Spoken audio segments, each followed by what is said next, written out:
ओम नमः शिवाय। श्री शिव महापुराण रुद्र संहिता युद्ध खंड 38वां अध्याय।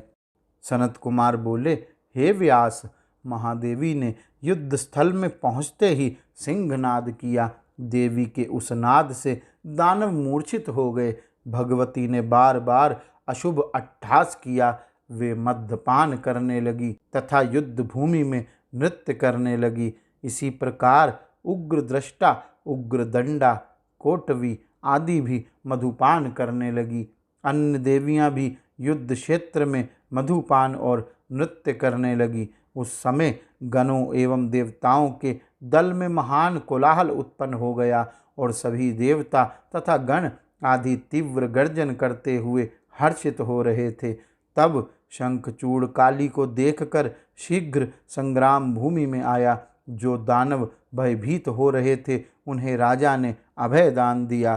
काली ने प्रलयाग्नि की शिखा के समान आग्नेयास्त्र चलाया। तब शंखचूड़ ने उसे अपने वैष्णवास्त्र से शांत कर दिया।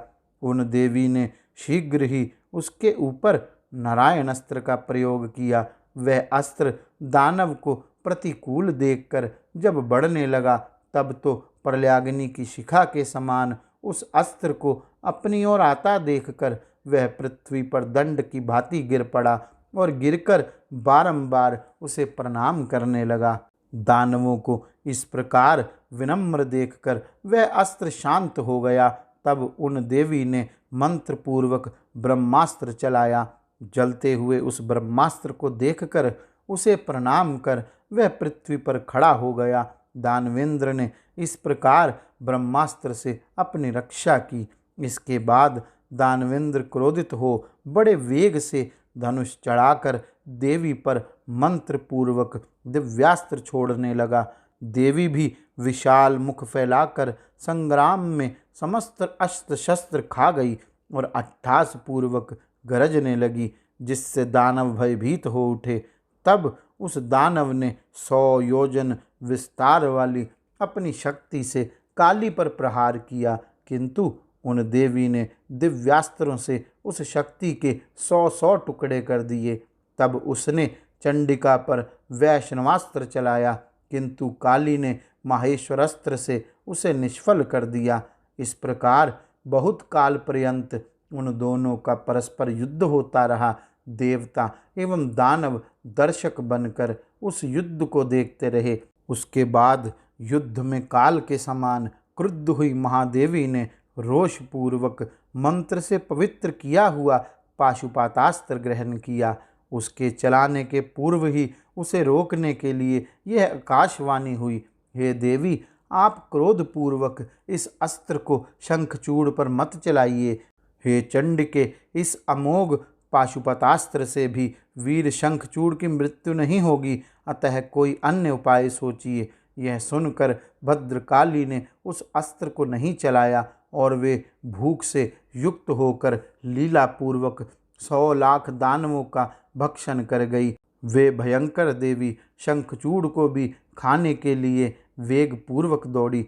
तब उस दानव ने दिव्य रौद्रास्त्र के द्वारा उन्हें रोक दिया। इसके बाद दानवेंद्र ने कुपित होकर शीघ्र ही ग्रीष्मकालीन सूर्य के सदृश तीक्ष्ण धार वाला तथा अत्यंत भयंकर खड्ग चलाया। तब काली उस प्रज्वलित खड्ग को अपनी ओर आता देखकर रोषपूर्वक अपना मुख फैलाकर उसके देखते देखते उसका भक्षण कर गई। इसी प्रकार उसने और भी बहुत से दिव्यास्त्रों का प्रयोग किया, किंतु भगवती ने उसके सभी अस्त्रों के पूर्ववत 100 खंड कर दिए। पुनः महादेवी उसे खाने के लिए बड़े वेग से दौड़ी। तब सर्वसिद्धेश्वर वह दानवराज अंतर्ध्यान हो गया। काली ने उस दानव को ना देखकर बड़े वेग से अपनी मुष्टि के द्वारा उसके रथ को नष्ट कर दिया तथा सारथी को मार डाला। इसके बाद उस मायावी शंखचूड़ ने बड़ी शीघ्रता से युद्ध स्थल में प्रकट होकर प्रलयाग्नि की शिखा के समान जलते हुए चक्र से भद्रकाली पर प्रहार किया। देवी ने उस चक्र को अपने बाएं हाथ से लीला पूर्वक पकड़ लिया और बड़े क्रोध के साथ शीघ्र ही अपने मुख से उसका भक्षण कर लिया। देवी ने अत्यंत क्रोध पूर्वक बड़े वेग से मुष्टिका द्वारा उस पर प्रहार किया, जिससे वह दानवराज चक्कर काटने लगा और मूर्छित हो गया।